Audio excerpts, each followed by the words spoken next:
forma pode a filosofia nos auxiliar a refletir sobre o impacto da pandemia do coronavírus no mundo? Em uma perspectiva filosófica interdisciplinar, a sugestão é que se reflita em pelo menos 3 dimensões: social, ecológica e individual. Na esfera social, a percepção do invisível começa a aflorar e desperta a nossa tentativa de entender o que está se passando.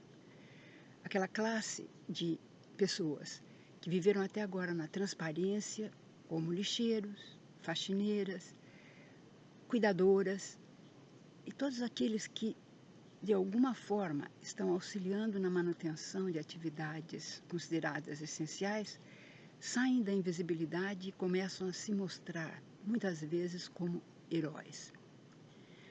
Mas no plano mais global, o vírus está escancarando, infelizmente, a imensa desigualdade do mundo social. A quantidade de milhões de pessoas vivendo na miséria quase que absoluta.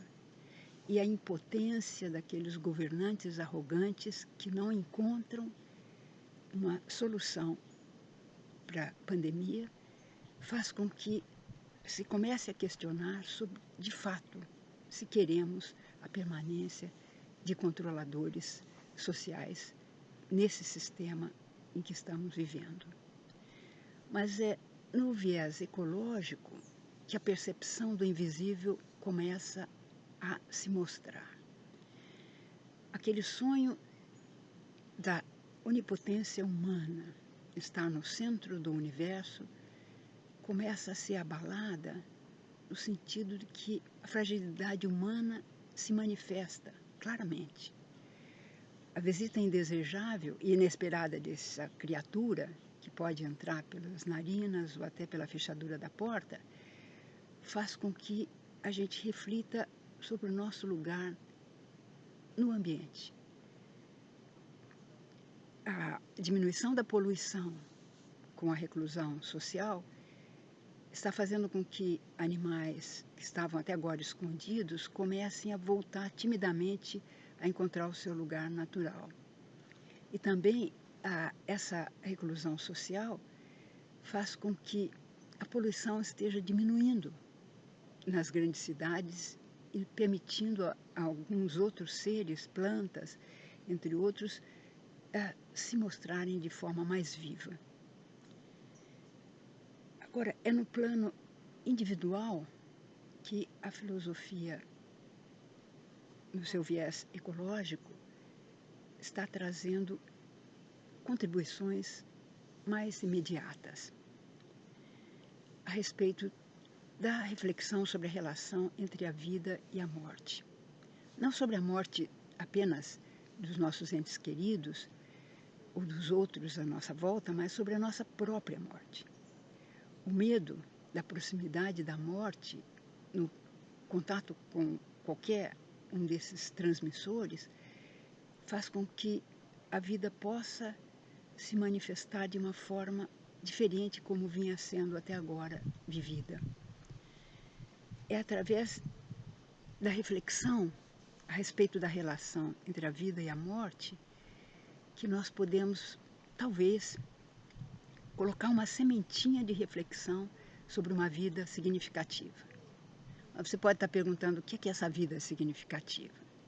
Essa é uma pergunta difícil, mas me parece que uma vida significativa é aquela que está trazendo nos nossos hábitos, de maneira incorporada, certos valores éticos que nos despertam para bondade, para colaboração, para diversidade, importância da diversidade cultural, o respeito às diferenças e, além de tudo, o quanto nós somos mesquinhos nos nossos valores, muitas vezes egoístas.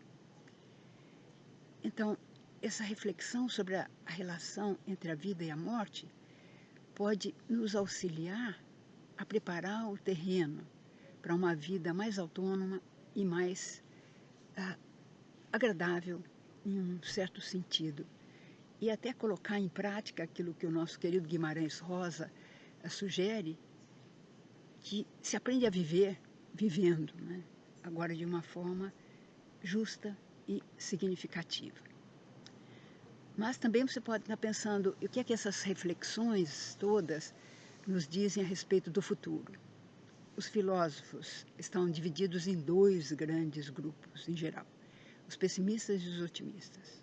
Uma amostra boa dessa divisão está na coletânea A Sopa de Wuhan, que traz reflexões pessimistas, por exemplo, daquela visão de um mundo agora controlado por um capitalismo já excessivamente cruel, que em parceria com as tecnologias digitais já estão controlando as nossas vidas, invadindo a nossa privacidade e tirando a nossa autonomia. O filósofo Han já vem nos alertando há algum tempo os malefícios da dependência gerada pelas tecnologias digitais, que nos torna alienados em relação à nossa proximidade com o mundo natural e que também nos aliena em relação a certos valores importantes para a reflexão do nosso dia a dia. Mas do lado positivo, tem pessoas, filósofos como Zizek, que metaforicamente sugerem um vírus entrando no coração mesmo desse capitalismo cruel, na sua expressão máxima, de um neoliberalismo, e instaurando-se nesse coração desse capitalismo, anuncia a sua morte. A boa notícia é que a implosão que esse vírus vai causar, segundo essa perspectiva, no capitalismo cruel, é que essa implosão vai propiciar o germe de uma sociedade mais justa, de uma sociedade menos injusta, de uma sociedade mais autônoma e mais autossustentável. Bom, da minha parte, a lição de casa que poderíamos deixar é que a reflexão filosófica aqui ilustrada abra caminhos para uma vida significativa, não apenas para a nossa geração, mas para as gerações futuras que, quiçá, tenham condições mais saudáveis de uma existência autossustentável.